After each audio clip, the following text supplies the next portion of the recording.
കോർപ്പറേഷനിൽ ബിജെപിക്കുണ്ടായ ചരിത്ര വിജയം ആഘോഷിക്കാൻ പ്രധാനമന്ത്രി നരേന്ദ്രമോദിക്ക് മുന്നേ കേന്ദ്ര ആഭ്യന്തരമന്ത്രി അമിത്ഷാ എത്തുന്നു.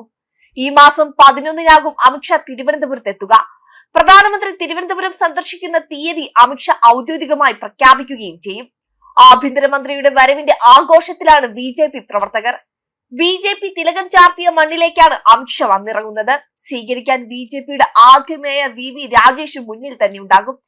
ഇതും ചരിത്ര നിമിഷം തന്നെയാണ്. തദ്ദേശ സ്വയംഭരണ തെരഞ്ഞെടുപ്പിൽ വിജയം നേടിയ ബിജെപി അംഗങ്ങളെയെല്ലാം ആഭ്യന്തരമന്ത്രി നേരിൽ കാണുകയും അഭിസംബോധന ചെയ്യുകയും ചെയ്യും. തിരുവനന്തപുരത്ത് നടക്കുന്ന വിപുലമായ സമ്മേളനത്തിൽ തെരഞ്ഞെടുക്കപ്പെട്ട ജനപ്രതിനിധികൾക്ക് പുറമെ പാർട്ടി ഭാരവാഹികളും പങ്കെടുക്കും. കേരളത്തിലെ ബിജെപിയുടെ രാഷ്ട്രീയ മുന്നേറ്റത്തിൽ നിർണായകമായ തദ്ദേശ വിജയത്തിന് പിന്നാലെ അമിത്ഷാ എത്തുന്നതിനെ ഏറെ ആവേശത്തോടെയാണ് പ്രവർത്തകർ കാണുന്നത്. അതുകൊണ്ട് തന്നെ ഷാ എത്തുന്ന പരിപാടി വലിയ ആഘോഷമാക്കി മാറ്റാനാണ് സംസ്ഥാന ഘടകത്തിന്റെ നീക്കം. തദ്ദേശ തെരഞ്ഞെടുപ്പിൽ LDFനെ ഞെട്ടിച്ചാണ് തിരുവനന്തപുരം കോർപ്പറേഷൻ ബിജെപി പിടിച്ചത്. ആര്യ രാജേന്ദ്രൻ മേയർ ആയിരുന്ന തിരുവനന്തപുരത്ത് ചരിത്ര നേട്ടവുമായാണ് NDA ഭരണത്തിലേക്ക് എത്തിയത്. സംസ്ഥാന ചരിത്രത്തിൽ ആദ്യമായാണ് കോർപ്പറേഷൻ ഭരണത്തിൽ NDA എത്തുന്നത്. ഫലം വന്ന 50 സീറ്റുകളിൽ NDA വിജയിച്ചപ്പോൾ 29ലേക്ക് LDF ചുരുങ്ങി. 19 ഇടത്താണ് UDFന് വിജയിക്കാനായത്. 2 സ്വതന്ത്രരും ജയിച്ചിരുന്നു.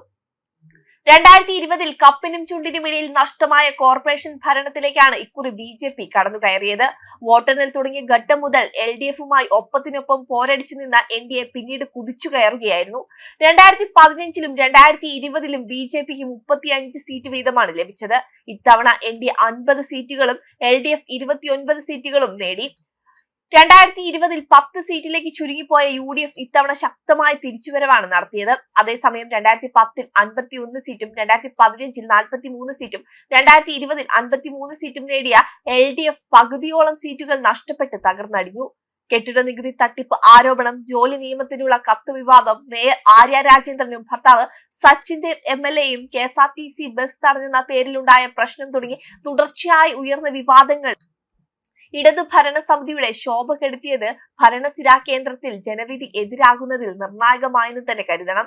കേന്ദ്ര ഫണ്ട് വിനിയോഗത്തിലെ തട്ടിപ്പുകൾ ചൂണ്ടിക്കാട്ടി തെരഞ്ഞെടുപ്പിന് തൊട്ടുമുമ്പ് BJP സംസ്ഥാന അധ്യക്ഷൻ രാജീവ് ചന്ദ്രശേഖരന്റെ നേതൃത്വത്തിൽ നടത്തിയ അതിശക്തമായ ക്യാമ്പയിൻ തെരഞ്ഞെടുപ്പിൽ പ്രതിഫലിപ്പിച്ചുവെന്നും ഫലം സൂചിപ്പിക്കുന്നുണ്ട്. കോർപ്പറേഷൻ ഭരണസമിതിക്കെതിരെ ശക്തമായ സമരങ്ങൾ സംഘടിപ്പിക്കാനും മുഖ്യ പ്രതിപക്ഷം എന്ന നിലയിൽ പ്രവർത്തിക്കാനും കഴിഞ്ഞത് BJPക്ക് കരുത്തായി. തെരഞ്ഞെടുപ്പിന് തൊട്ടുമുമ്പ് BJP നേതാക്കളായ തിരുമല അനിലും ആനന്ദ് K തമ്പിയും മരിച്ചത് CPM തെരഞ്ഞെടുപ്പ് വിഷയമായി ഉയർത്തിയെങ്കിലും രാജീവ് ചന്ദ്രശേഖരൻ തന്നെ നേരിട്ട് രംഗത്തിറങ്ങി പ്രശ്ന പരിഹാരത്തിന് ശ്രമിച്ചിരുന്നു. പാർട്ടിയുമായി ഇടഞ്ഞു നിന്ന MS കുമാർ ഉൾപ്പെടെയുള്ള നേതാക്കളുമായും രാജീവ് ചന്ദ്രശേഖരൻ നേരിട്ട് ചർച്ച നടത്തി.